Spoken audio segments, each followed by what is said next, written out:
ಉಡಾಯಿಸೋ ಖಾರ ಬಣ್ಣ ರುಚಿಯನ್ನು ಅಕ್ಕಿ ಮೆಣಸಿನ ಪುಡಿ ಚಿಂದಿ ಉಡಾಯಿಸೋ ಖಾರ ಬಣ್ಣ ರುಚಿ. ಚಿನ್ನಸ್ವಾಮಿ ಸ್ಟೇಡಿಯಂನಲ್ಲಿ ಕಾಲ್ತುಳಿತಕ್ಕೆ ಕಾರಣವಾಗಿದ್ದೇ ಗೇಟ್ ನಂಬರ್ 20.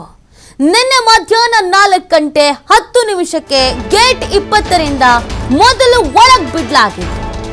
ಗಂಟೆಗಟ್ಟಲೆ ಒಳಗೆ ಬಿಡದೆ ಕೋಪಗೊಂಡಿದ್ರು RCBಯ ಅಭಿಮಾನಿಗಳು. ಪೊಲೀಸರು ಹಾಗೂ ಸೆಕ್ಯೂರಿಟಿಗಳ ಮೇಲೆ ಚಪ್ಪಲಿ ಎಸೆದಿದ್ರು ಅಭಿಮಾನಿಗಳು.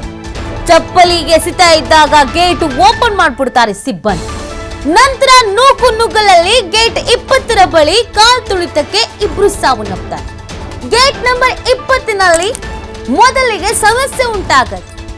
ಏಕಾಏಕಿಯಾಗಿ ಗೇಟ್ ಓಪನ್ ಮಾಡ್ತಿಲ್ವಲ್ಲ ಅಂತ ಅಲ್ಲಿದ್ದಂತ ಪೊಲೀಸರು ಸೆಕ್ಯೂರಿಟಿ ಗಾರ್ಡ್ಗಳ ಮೇಲೆ ಸಿಕ್ಕದ್ರಲ್ಲಿ ಹಲ್ಲೆ ಮಾಡ್ತಾರೆ. ಯಾರು? ಅಭಿಮಾನಿಗಳು. ಚಪ್ಪಲಿ ತಗೊಂಡು ಹೊಡಿತಾರೆ, ಕಲ್ ತಗೊಂಡು ಹೊಡಿತಾರೆ. ಕೆಲವರು ಹೊಡೆಯೋದಕ್ಕೆ ಅಂತ ಬಂದಂಗೆ ಕಾಣಿಸ್ತಾ ಇದ್ರು. ಆಗ ಗೊಂದಲ ಆಗ್ಬಿಡತ್ತೆ. ಗೇಟ್ ಆದ್ರೂ ಓಪನ್ ಮಾಡ್ಬಿಡೋಣ, ಇಷ್ಟು ಜನ ಕಂಟ್ರೋಲ್ ಮಾಡೋಕ್ಕಾಗಲ್ಲ ಅಂತ. ನೀವು ನೋಡಿ, ಒಂದು ಗೇಟ್ ಮೇಲೆ ಒಂದು 10 ರಿಂದ 20 ಸಾವಿರ ಜನ ಬುದ್ಬಿಟ್ರು ಅಂತ ಅಂದ್ರೆ ಏನಾಗ್ಬಿಡತ್ತೆ? ಹೋಗ್ಲಿ, ಕನಿಷ್ಠ ಪಕ್ಷ 100 ಜನ ಬಂದ್ರು ಅಂತಾನೆ ಇಟ್ಕೊಳ್ಳಿ, ಏನಾಗ್ಬಿಡತ್ತೆ?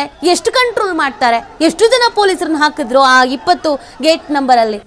ಏನಬ್ಬಬ್ಬ ಅಂದ್ರೆ ಒಂದು 10 ಜನ ಪೊಲೀಸರು ಇದ್ರಾ 20ರಲ್ಲಿ? ಗೇಟ್ ನಂಬರ್ 20ರಲ್ಲಿ ಹೆಂಗ್ ಕಂಟ್ರೋಲ್ ಮಾಡ್ತಾರೆ? ಏನಾದ್ರೂ ಮಾಡ್ಕೊಳ್ಳಿ ಎತ್ಲಾಗೆ ಅಂತ ಗೇಟ್ ಓಪನ್ ಮಾಡ್ಬಿಡ್ತಾರೆ. ನೋಡಿ, ನೀವು ದೃಶ್ಯದಲ್ಲಿ ಗಮನಿಸ್ತಿದ್ದೀರಾ, ಚಪ್ಪಲಿ ತಗೊಂಡು ಹೊಡಿತಾ ಇರೋದು. ಏನಪ್ಪ ಮಾಡ್ತಾ ಇದ್ರು ಅವರು? ಅವ್ರ ಪಾಡಿಗೆ ಅವ್ರು ಕೆಲಸ ಮಾಡ್ತಾ ಇದ್ರು. ಚಪ್ಪಲಿ ತಗೊಂಡು ಯಾಕೆ ಹೊಡಿಬೇಕಾಗಿತ್ತು?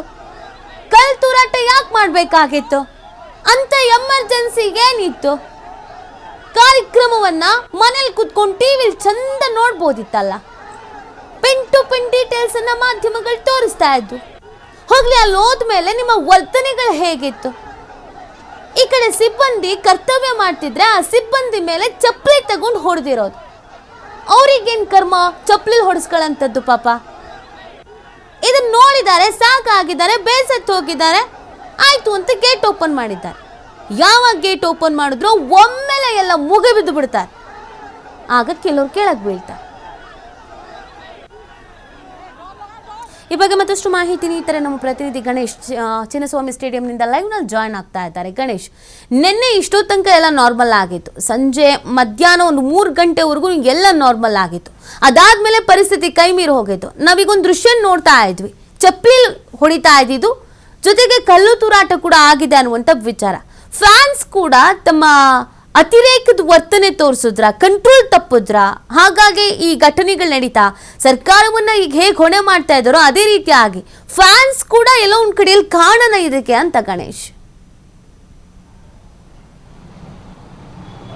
ಖಂಡಿತವಾಗ್ಲೂ ನಾನೀಗ ಚಿನ್ನಸ್ವಾಮಿ ಸ್ಟೇಡಿಯಂನಲ್ಲಿದ್ದೀನಿ. ನಿನ್ನೆ ಆದಂತಹ ಇನ್ಸಿಡೆಂಟ್ ಆದಂತಹ ಗೇಟ್ನಲ್ಲೇ ಇದ್ದೀನಿ. ನಾವು ನಮ್ಮ ಕ್ಯಾಮ್ರಾಮನ್ ನದಾಫ್ ಅವರು ತೋರಿಸ್ತಾರೆ. ಮುಖ್ಯವಾಗಿ ನಾವು P3 ಸ್ಟ್ಯಾಂಡ್ ಅಂದರೆ ಗೇಟ್ ನಂಬರ್ 18, 19 ಹಾಗೆಯೇ 20ಯಲ್ಲಿ ನಿನ್ನೆ ಈ ಒಂದು ಕಾಲ್ತುಳಿತ ಪ್ರಕರಣ ಆದಂಥದ್ದು. ಇದೇ ಬ್ಯಾರಿಕೇಡ್ಗಳಲ್ಲಿ ನಾವು ನೋಡ್ಬೋದು, ಈ ದೃಶ್ಯಗಳಲ್ಲಿ ಇದೇ ಬ್ಯಾರಿಕೇಡ್ಗಳನ್ನು ಯುವಕರು ಫ್ಯಾನ್ಸ್ ಅಂತ ಏನು ಕರೆಸ್ಕೊಳ್ತಾರೆ, ಒಂದು ಅತಿರೇಕದ ವರ್ತನೆಯನ್ನು ತೋರಿಸಿರುವಂಥದ್ದು. ಅದರಲ್ಲೂ ಕೂಡ ಈ ಗೇಟ್ ನಂಬರ್ 20ಯ ಒಂದು ಏನು ಮೇಲ್ಗಡೆ ಇದು ಬ್ಯಾರಿಕೇಡ್ಗಳಿದೆ ಅಥವಾ ಮೇಲ್ಗಡೆ ಒಂದು ಭದ್ರತಾ ಸರಳುಗಳನ್ನು ಹಾಕಲಾಗಿದೆ. ಆ ಒಂದು ಸರಳುಗಳನ್ನು ಹತ್ತಿ, ಅದು ಎಲ್ಲವೂ ಕೂಡ ಮುಳ್ಳಿನ ತಂತಿ ಆಗಿರುತ್ತೆ, ಯಾರು ಕೂಡ ಬರಲಿಕ್ಕೆ ಅವಕಾಶಗಳಿಲ್ಲ. ಇಲ್ಲಿ ಮರವನ್ನು ಹತ್ತಿ ಮರದಿಂದ ಆ ಒಂದು ಸರಳನ್ನು ದಾಟಿ ಅಲ್ಲಿಂದ ಜಿಗಿಯುವಂಥ ಪ್ರಕ್ರಿಯೆಯನ್ನು ಮಾಡಿದ್ದಾರೆ. ಆ ಸಂದರ್ಭದಲ್ಲಿ ಕೆಲವರಿಗೆ ಕಾಲ್ತುಳಿತಗಳಾಗಿವೆ, ಹಾಗೆಯೇ ಕೆಲವರಿಗೆ ಕಾಲು ಕೈ ಮುರಿತ ಆಗಿದೆ, ಸಾಕಷ್ಟು ಗಾಯಗಳು ಆದಂತಹ ಒಂದು ಇನ್ಸಿಡೆಂಟ್ಗಳು. ಇನ್ನು ಚಪ್ಪಲಿಯ ರಾಶಿಯನ್ನು ನೋಡಿದ್ರೆ ಗೊತ್ತಾಗುತ್ತೆ ಇದು ಅತಿರೇಕದ ವರ್ತನೆ ಅಲ್ಲದೆ ಇನ್ನೇನು ಅನ್ನುವಂಥದ್ದು. ಸಂಪೂರ್ಣವಾಗಿ ಈ ಒಂದು ರೋಡ್ ಏನಿದೆ, ಕಬ್ಬನ್ ಪಾರ್ಕ್ ರೋಡ್ ಏನಿದೆ, ಅದು ಚಿನ್ನಸ್ವಾಮಿ ಸ್ಟೇಡಿಯಂನ ಮುಂಭಾಗದಲ್ಲಿರುವಂತಹ ಎರಡೂ ಬದಿಯ ರಸ್ತೆ ಸಂಪೂರ್ಣವಾಗಿ ಜನರಿಂದ ತುಂಬಿ ತುಳುಕಿತ್ತು.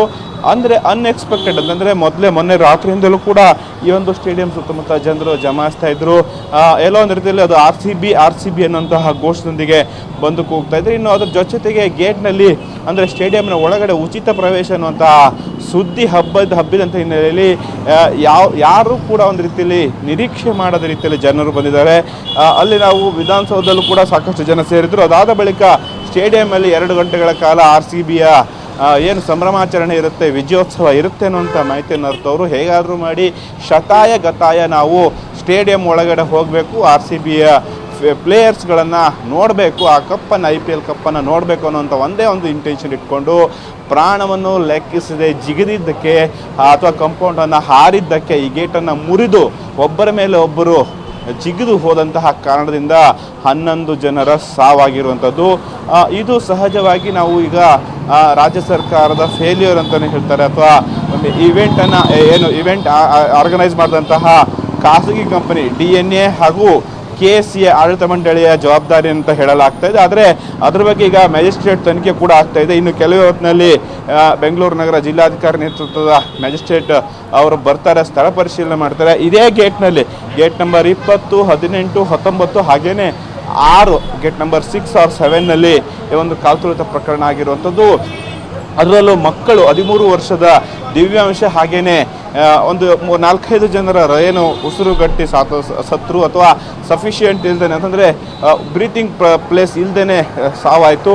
ಅದು ಇದೇ ಗೇಟ್ನಲ್ಲಿ ಇದೇ ಜಾಗದಲ್ಲಿ ಆದಂತಹ ಇನ್ಸಿಡೆಂಟ್ ಅಂತಲೇ ಹೇಳ್ತಾ ಇದ್ದಾರೆ. ಹಾಗಾಗಿ ಈ ಒಂದು ಜಾಗದಲ್ಲಿ ಈಗ ಮ್ಯಾಜಿಸ್ಟ್ರೇಟ್ ಅವರಿಂದ ಅಥವಾ ಮ್ಯಾಜಿಸ್ಟ್ರೇಟ್ ತನಿಖೆ ಆರಂಭ ಆಗುತ್ತೆ. ಅವರು ಕೂಡ ಸರ್ಕಾರಕ್ಕೆ ವರದಿಯನ್ನು ಕೊಡ್ತಾರೆ. ಇಲ್ಲಿ ಫೇಲಿಯರ್ ಯಾರು ಅನ್ನುವಂಥದ್ದು ಒಂದು ಫ್ಯಾನ್ ಬೇಸ್ ಅಂತಂದರೆ ಫ್ಯಾನ್ಸು ಅವರ ಅತಿರೇಕದ ವರ್ತನೆ ಒಂದು ಕಾರಣ. ಆದರೆ ಇಲ್ಲಿ ಭದ್ರತೆ ಕೊಡುವಲ್ಲೂ ಕೂಡ KCA ಹಾಗೇನೆ ಇವೆಂಟನ್ನು ಆರ್ಗನೈಸ್ ಮಾಡಿದಂತಹ DNA ಕಂಪ್ನಿನ ಅವರ ಫೇಲ್ಯೂರ್ ಅಂತ ಇರ್ಬೋದು. ಹಾಗಾಗಿ ಇದೆಲ್ಲದರ ಬಗ್ಗೆ ತನಿಖೆ ಕೂಡ ಆಗ್ತಾ ಇದೆ. ತಾವು ಹೇಳಿದಾಗೇನೆ ಒಟ್ಟಾರೆ ಏನಂತಂದರೆ ನಿನ್ನೆ ಆದಂಥ 11 ಜನರ ಸಾವಿಗೆ ಮೊದಲನೇದಾಗಿ ಅವರವರ ಅತಿರೇಕದ ವರ್ತನೆ ಅಥವಾ ಅವರವರ ನಿಯಮ ಬಾಹಿರವಾಗಿ ಅಥವಾ ಯಾವುದೇ ರೀತಿಯ ರೂಲ್ಸನ್ನು ಇಲ್ಲಿ KCA ಹಾಕಿದಂಥ ರೂಲ್ಸನ್ನು ಫಾಲೋ ಮಾಡದೆ ಗೇಟ್ ಓಪನ್ ಆಗುವಂಥ ಸಂದರ್ಭದಲ್ಲಿ ನಿಧಾನವಾಗಿ ಸಮಾಧಾನವಾಗಿ ಒಳಗಡೆ ಹೋಗಿದ್ದಿದ್ರೆ ಈ ಒಂದು ಅವಘಡ ಆಗ್ತಿರ್ಲಿಲ್ವೇನೋ. ಹಾಗಾಗಿ ಒಬ್ಬರ ಮೇಲೆ ಒಬ್ಬರು ಬಿದ್ದು ಈ ಒಂದು ಇನ್ಸಿಡೆಂಟ್ ಆಗಿರುವಂಥದ್ದು. ಇದು ಯಾರು ಕೂಡ ಅನ್ಎಕ್ಸ್ಪೆಕ್ಟೆಡ್ ಮಾಡಲಿಕ್ಕೆ ಆಗ್ತಿರ್ಲಿಲ್ಲ. ಯಾಕೆಂದರೆ ಯಾವ ಪ್ರಮಾಣದಲ್ಲಿ ಬರ್ತಾರೆ ಅನ್ನೋಂತಹ ನಿರೀಕ್ಷೆ ಕೂಡ ಈ ಒಂದು KCA ಆಗಲಿ DNA event management DNA company ಕೂಡ ಇರಲಿಲ್ಲ ಅನಿಸುತ್ತೆ. ಹಾಗಾಗಿ ಇದೆಲ್ಲದರ ಬಗ್ಗೆ ಈಗ ಸಂಪೂರ್ಣ ತನಿಖೆ ಆಗುತ್ತೆ. ನಾವೀಗ ಅಂತಂದರೆ ನಿನ್ನೆ ಆದಂತಹ ಕಾಲ್ತುಳಿತದ ಆದಂತಹ ಸ್ಥಳವನ್ನು ನಾವು ಇವಾಗ ವಿವರಿಸಿರುವಂಥದ್ದು. ಥ್ಯಾಂಕ್ ಯು ಗಣೇಶ್ ತಮ್ಮ ಡೀಟೇಲ್ಸ್ಗಾಗಿ.